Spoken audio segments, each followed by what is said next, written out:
This is the Math 7 mid-test review. So we're going to be covering sections 3.1 and 3.2. And in those sections, we were going to identify terms and like terms. We'll be combining like terms, as well as adding and subtracting linear expressions. So let's go ahead and get started. Our first section says we are going to identify the terms and the like terms. So here's our first expression. So what we need to do before we can identify like terms is to take our expression and cut it into separate terms. So we do that by drawing a line in front of any addition or subtraction sign that we see. Once we've done that, we see that in this expression there are 4 separate terms. And now we're going to start identifying the like terms. So this is what I call squares and squiggles. I'm going to square my first term in the expression, 8x. I'm going to look for like terms. Here we have a negative 3x. They're like terms because they both have the variable x attached to them. Then I have this 14, which is just a constant, meaning there is no variable attached to it. That is a like term with positive 1.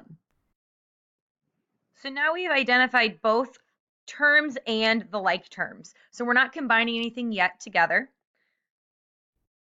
So we're going to go ahead on to our second expression. So again, we need to first separate our expression into terms. Once we've done that, I'm going to start with boxing my first term. So here I'm looking for any other term that has an x attached. We've got a negative x right here. Then we've got 2 constants, positive 6 and a negative 5. So we've not only identified the terms, but we've identified the like terms. So our next slide tells us to simplify the expression. So this is where we identify the terms and like terms, but then take it a step further and actually combine the like terms together. So our first expression, we have a 2 on the outside of our parentheses, and then on the inside, we've got 3x plus x. So there are a couple of ways that we can approach this. I'm actually going to go ahead and do the distributive property since we have a set of parentheses. And what that means is I'm distributing my 2 or multiplying my 2 by both terms inside of the set of parentheses. So 2 times 3x is 6x. 2 times an x is a positive 2x. And then we can actually combine these both together because they are like terms. So our answer is 8x. Okay, here is our next expression. We're going to separate our terms by drawing our lines in front of any positive or negative sign that we see. I'm going to go ahead and identify the like terms. So I've got this negative 7 and I've got this positive 4. Those are both constants. And then I've got a positive 3x and a negative 8x. I'm going to go ahead and start with the variable. Since we do want to try to put variable first, we've got a positive 3x and negative 8x. That ends up being a negative 5x. Then we've got a negative 7 and a positive 4. That is a negative 3. So we've got negative 5x minus 3.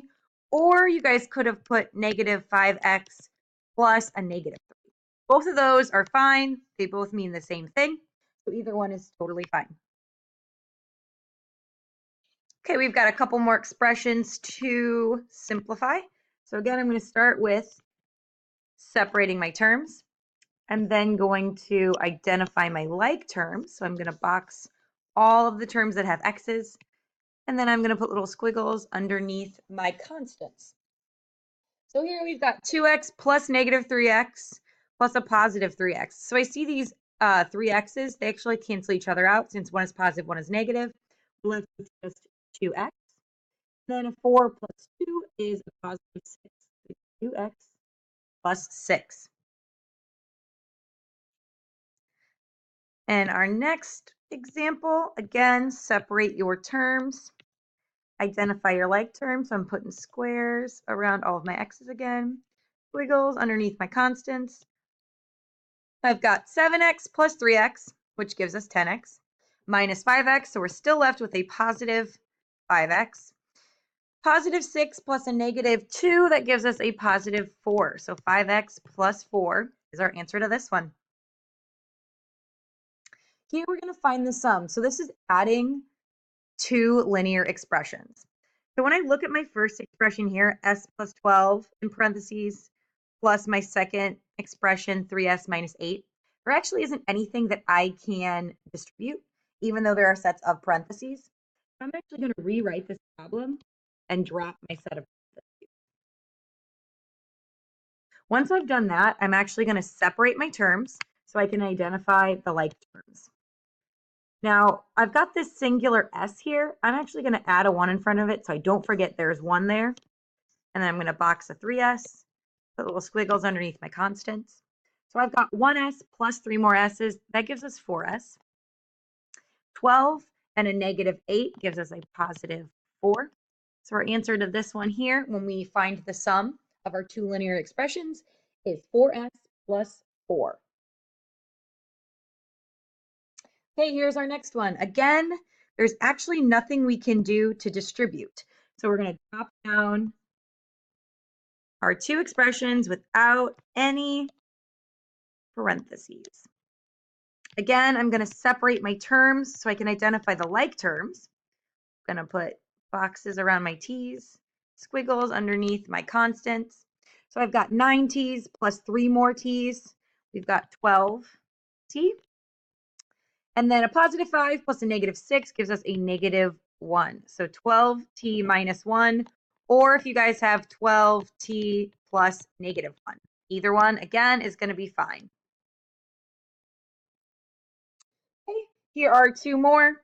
So I'm going to start with our first one. We actually do have to distribute here. We're going to distribute this positive 3 to my negative 4k and my positive 2. So I'm dropping this 2 minus k down. 3 times a negative 4k is negative 12k, and 3 times 2 is a positive 6. Then I'm going to separate my terms, identify my like terms here, squares and squiggles. I'm going to look at my variable first. So I've got a negative 1k plus a negative 12k, so it's negative 13k. And then my two constants, 2 and 6, when I add that together, I get a positive 8. So my answer is negative 13k plus 8. This last one here, we're going to be distributing twice, and we're actually going to be distributing our fractions. It's going to look a little bit different. Not too bad. We're going to have a little bit of an extra step there. So when I distribute my first 1/4 x, and then 1/4 times a negative 12 gives us a negative 3. Because if we do 1/4 times negative 12 over 1, we can do cross canceling or just simplify when we multiply across. Then I'm going to distribute this negative 1/3, or excuse me, positive 1/3. So we've got plus 1/3 x, and then 1/3 times 9 is a positive 3. So I'm going to go ahead and separate my terms. I've got x's and I've got constants. So if you notice, these constants are actually opposites, so they're going to cancel out. What we need to do here is actually do 1/4 x plus 1/3 x. Now the key here is we need a common denominator. So we're going to get 12 as our denominator, which means I multiply my first fraction by 3, my second fraction by 4. Together we get 7/12 x.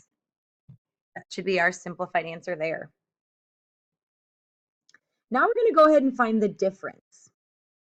So here's our first one. Now, it may look like we don't have anything to distribute, but with this subtraction sign, it's like having a negative 1 out there. So if we're distributing that negative, it actually does end up changing our problem. Distributing a positive 1 is the identity property, so it's not changing any of our values there. But when we distribute a negative sign, when we're multiplying by a negative, it's going to change our signs. So we don't have to do anything with our n minus 8. But when we distribute this negative, so negative 1 times a negative 2n is a positive 2n. A negative 1 times a positive 2 is negative 2. Now we're going to go ahead and separate our terms. Again, I'm going to add a 1 in front of that first n. And then my constants. So n plus 2 more n's is 3n. Negative 8 plus negative 2 is negative 10. So, oops. should be a 10. So 3n minus 10, or again, you guys could have put 3n plus a negative 10. Either one would totally work. Our next expression, we're going to distribute twice. We have a negative 3 on the outside of this set of parentheses, and we've got a negative 2 on the outside of my second set of parentheses. We got a little bit of multiplying to do. So negative 3 times h is negative 3h. Negative 3 times a negative 4 is a positive 12. We've got a negative 2 times a negative 6h, so that is a positive 12h.